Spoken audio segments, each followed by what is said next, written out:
નમસ્કાર શ્રોતા મિત્રો, આપ સૌનું સ્વાગત છે આપણી પોતાની યુટ્યુબ ચેનલ શીખો શાન શેમાં। આજે હું આપ સૌ સમક્ષ એક અદ્ભુત પુસ્તક the monk who sold his Ferrari Robin શર્માનું આ પુસ્તક છે, જેનું ગુજરાતી વર્ઝન એટલે કે સંન્યાસી જેમણે પોતાની સંપત્તિ વેચી નાખી, આ બુકની ઓડિયો બુક પ્રસ્તુત કરવા જઈ રહ્યો છું। આશા છે કે મારો આ પ્રયાસ આપ સૌને ગમશે। શરૂ કરીએ છીએ પહેલું પ્રકરણ, જાગરણનું આહવાન। અદાલતના એક ખીચોખીચ ખંડની બરાબર વચ્ચે એ અચાનક જમીન પર ઢળી પડ્યા। એ હતા આ દેશના એક નામાંકિત અન્વીક્ષક વકીલ। કાનૂની જંગમાં હંમેશા જીતની વરમાળા પહેરવા માટે તેઓ જેટલા જાણીતા હતા, તેટલા જ ભારે શરીર પર $3000 કિંમતી ઇટાલિયન સૂટ્સ પહેરવા માટે પણ તેઓ જાણીતા હતા। નજર સમક્ષ આ દ્રશ્ય જોઈને હું એટલો ડઘાઈ ગયો કે મારા પગ નીચે જમીન પર ખોડાઈ ગયા। પ્રતિષ્ઠિત જુલિયન મેન્ટલે આજે રોગનો શિકાર બની એક નિઃસહાયક શિશુની જેમ જમીન પર તરફડિયા મારી રહ્યા હતા। તેમનું શરીર પરસેવે રેબઝેબ થઈ ગયું હતું। પાગલની જેમ ધૂણતા હોય એમ તેમનું શરીર કાંપતું હતું। સમયની ગતિ ધીમી પડી ગઈ હોય એવું લાગતું હતું।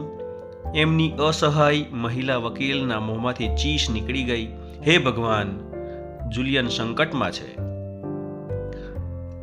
અમારા સૌની નજર એ ભાવુક સ્ત્રી પર પડી।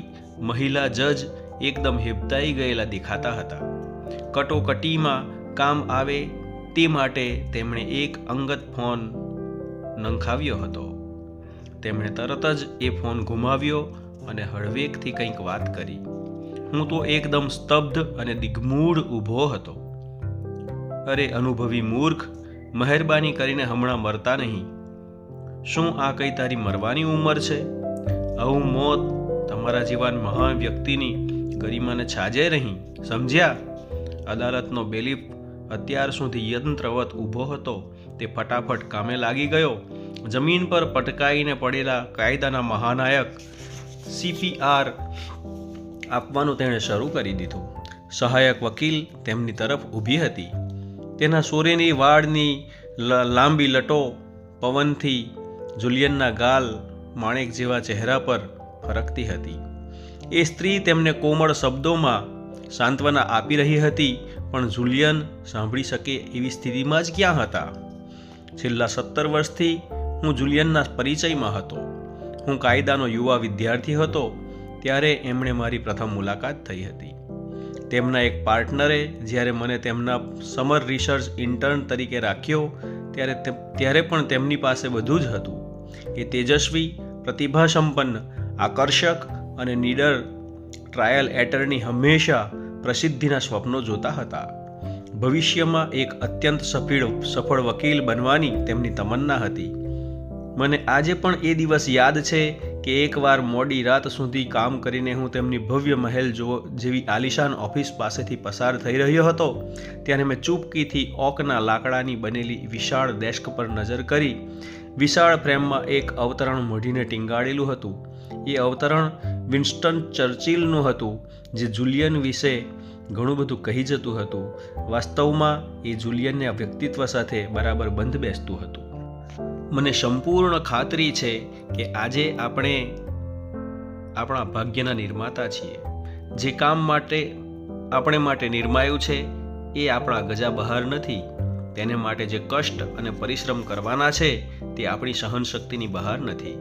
આપણે આપણા પ્રયોજન અને જીતની અજેય ઈચ્છા શક્તિ પર વિશ્વાસ હશે તો સફળતા આપણાથી ક્યારેય દૂર નહીં રહી શકે। ચર્ચિલના આ શબ્દોને પગલે જ જુલિયન ચાલ્યા હતા। તે કઠોર હતા અને સખ્તાઈથી કામ લઈ શકે તેવા માણસ હતા। તેમની દૃઢ માન્યતા હતી કે સફળતા એમના લલાટે લખાયેલી છે, તેથી સફળતા મેળવવા માટે તે દિવસના 18 કલાક કામ કરવા તૈયાર હતા। મેં લોકોના મોઢેથી સાંભળ્યું હતું કે તેમના પિતામહ એક નામાંકિત વ્યક્તિ ધારાસભ્ય હતા અને પિતા ફેડરલ કોર્ટના અત્યંત સન્માનનીય ન્યાયાધીશ હતા।